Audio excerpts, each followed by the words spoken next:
Hello everyone, my name is Daria, and in this tutorial I'm going to show you how to build your first project with Subsquid SDK.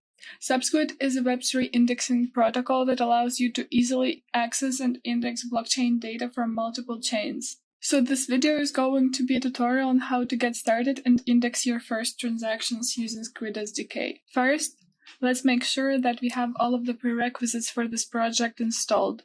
For that, we're going to go to Docs, Quick Start, Minimal EVM Indexer. For this project, we need to have Node and npm, Docker, and Squid command line tools installed. After you have installed Node and Docker, let's install Squid command line tools. To install command line tools, let's copy this command and paste it to our terminal. After the command line tools have been installed, let's start our project from a template. To do this, we're going to type the command sqd init, then the name of your squid. I'm going to call it my squid -- template EVM. Since we're indexing Ethereum mainnet, we're going to use the template for EVM-based chains, but it is also possible to index substrate-based chains. Let's cd into the project folder.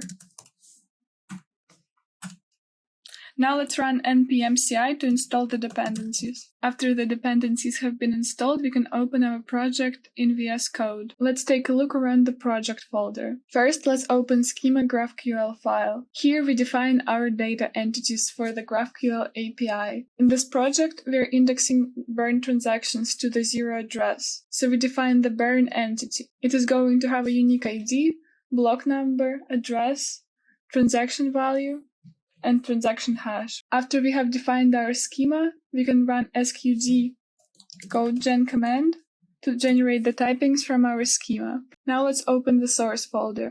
Here we have two main files of our project. First, let's go to processor file. In this file, we define the data that we want to index. We define the data source for our processor.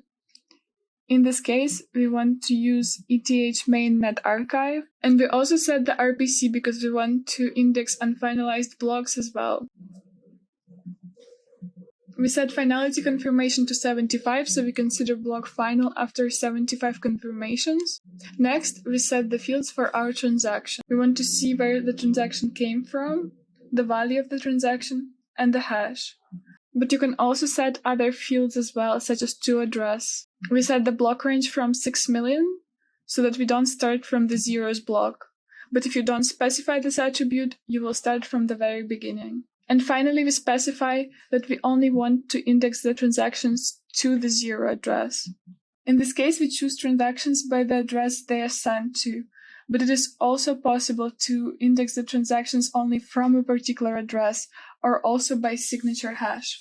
Next, let's look at the main file. In this file, we run our processor and save the data. First, we import the burn entity from our model that sqd codegen command generated for us. And we also import the processor from the processor file. To save the data, we create an array of burn entities. Next, we go through every block we received, as well as every transaction of the block. We decode and normalize the transaction data.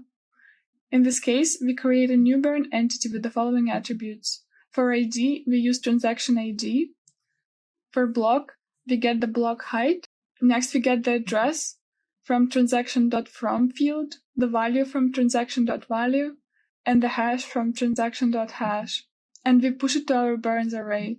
Next, we format the data for better readability and log it into our terminal. Finally, we insert the batch into the database. Now we are ready to run the project. Let's run sqd build command. Next, we need to bring up our database.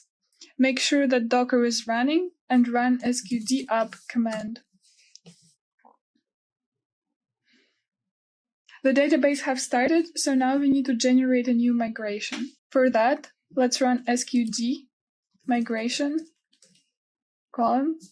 generate. Finally, we can start processing the data. For that, let's run sqd process.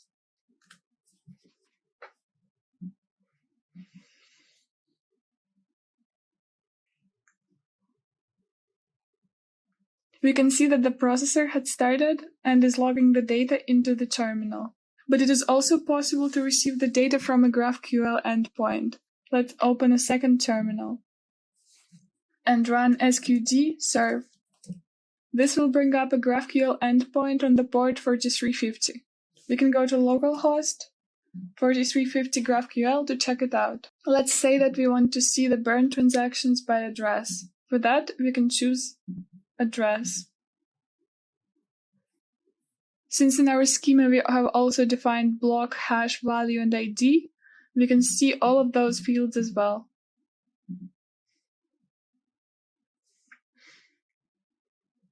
Our query is generated for us, so we can easily use it later in development to send queries to this endpoint. Now that we have built our burn transaction indexer, you can use this setup to build a decentralized application on top.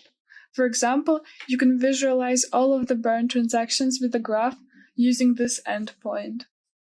I hope you found this tutorial useful. If you have any more questions or concerns on how to build your first squid, please check out the links to tutorials and documentation in the description.